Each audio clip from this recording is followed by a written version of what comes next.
Lalu di antara pembicaraannya, dia melecehkan Imam Ahmad bin Hanbal atau merendahkan Imam Ahmad bin Hanbal.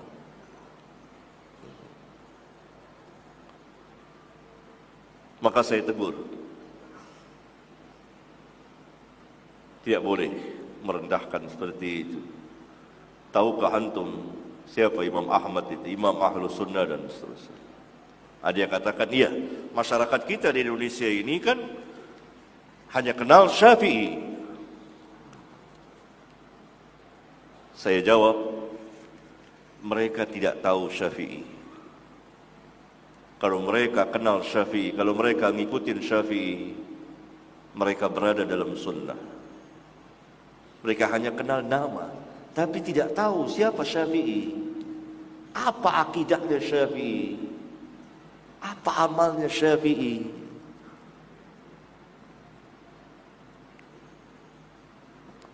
Itu. Lalu saya tanya, antum sudah baca kitab Imam Syafi'i? Belum baca. Lalu antum baca kitab apa? Kitab murid-muridnya. Siapa murid-muridnya? Oh, yang sudah 1000 tahun lewat, yang sudah ini. Itu bukan. Jadi dia sendiri tidak mengenal Syafi'i. Tidak tahu siapa Syafi'i itu. Apa akidahnya Syafi'i? Apa amalnya Syafi'i? Apa Imam Syafi'i tahlilan? Imam Syafi'i zikir-zikir rame-rame, kemudian salaman-salaman. Walhal di kitabnya Imam Syafi'i mengatakan bahwa imam dan makmum hendaklah masing-masing berzikir dengan suara yang sir terdengar oleh dia. Dia tidak tahu. Jadi hanya tahu nama. Begitulah. Sama dengan Ahlus Sunnah. Kita Ahlus Sunnah. Tahu nama siapa Ahlus Sunnah itu. Ada yang mengatakan kami akidahnya akidah Imam Abul Hasan Al-Asy'ari. Tahu tidak Imam Abul Hasan Al-Asy'ari apa akidahnya? Pernah baca atau tidak? Demikian juga orang tidak tahu. Memberikan cap Wahabi yang sesat, tidak tahu hakikatnya. Siapa Syekh Al-Imam Muhammad bin Abdul Wahhab rahimahullah ta'ala? Apa dakwahnya? Tidak baca, tidak tahu. Sama dengan orang yang ta'assub madhabiyah ini. Dia tidak tahu. Iya memang orang Indonesia Syafi'i, tapi tidak tahu siapa Syafi'i itu. Apa akidahnya? Apa amalnya? Bagaimana mazhab beliau? Enggak tahu.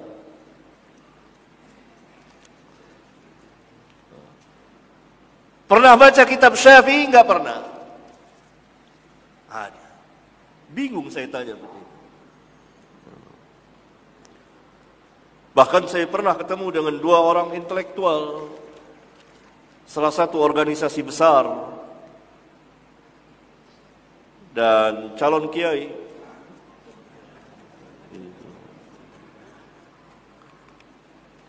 Berdialog dengan saya tentang tahlilan. Sampai pada ini saya katakan Imam Syafi'i mengharamkan. Dia terkejut. Apa benar Imam Syafi'i mengharamkan? Karena selama ini dia tahu bahwa mazhab Syafi'i membolehkan tahlilan. Ini tidak menunjukkan tidak baca kitab. Antum tidak baca kitab Al-Um? Kata guru saya, belum cukup umur untuk baca kitab itu. Ini benar terjadi. Benar terjadi. Lalu karena itu di maktabah Libya, maka saya minta ambil kitab Al-Um, buka baca. Baru dia tahu. Oh, kalau gitu Syafi'i mengharamkan. Tapi karena ini anak muda itu lebih cepat menerima kebenaran dari syuyukh orang-orang tua yang sudah berkarat bid'ahnya. Sudah terbenam dengan agama bapak-bapak mereka. Sulit.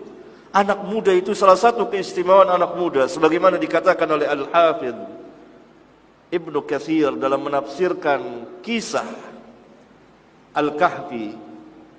pemuda-pemuda itu. Karena pemuda salah satu sifatnya lebih cepat menerima kebenaran dari syuyukh, orang-orang tua.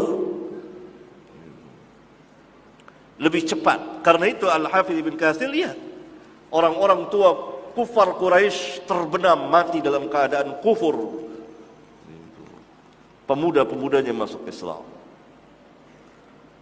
Nah, pemuda ini cepat, dia terkejut dan mau menerima. Falillahil hamd. Beda dengan orang yang saya temui semalam, syekh tua, susah, berkarat dengan bid'ah. Jangan kecil hati orang-orang tua. Jadi orang banyak mengenal nama tapi tidak hakikinya, tidak tahu. Karena itu belajar. Belajar.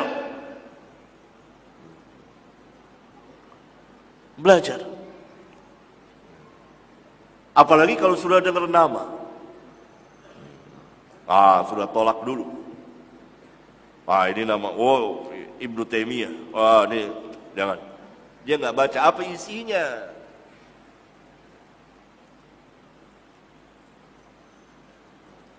Pernah salah seorang ustadz, guru saya,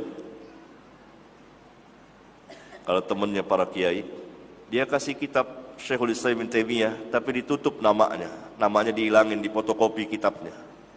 Disuruh bacalah para kiai itu. Bagus nggak nih kitab? Bagus nih, penuh ayat. Selama ini kan membuktikan mereka ini hanya dengar taklid saja dari mulut ke mulut. Ibnu Taimiyah sesat. Tapi tidak baca, dibuktikan waktu itu. Saya diceritakan, dikopikanlah bukunya. Baca. Coba baca. Bagus nggak buku ini?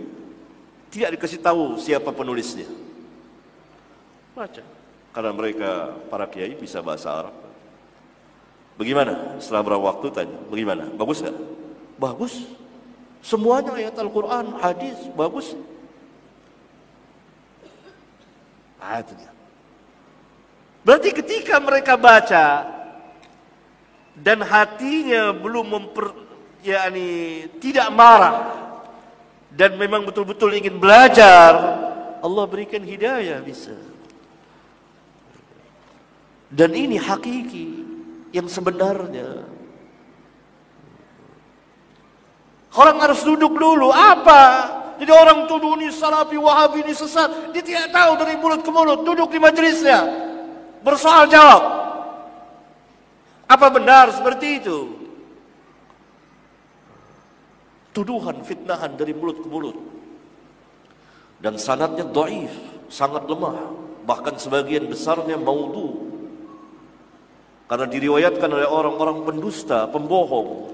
Bahkan sebagian yang tidak ada asal usulnya beredar seperti itu. Fitnahan, tuduhan, beragam, bermacam tuduhan. Karena mereka nggak tahu.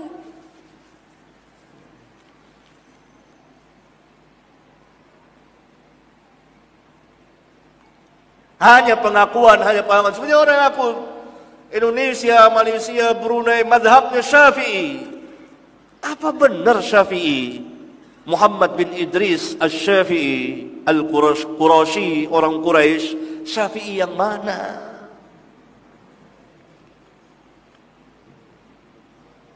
Nggak tahu.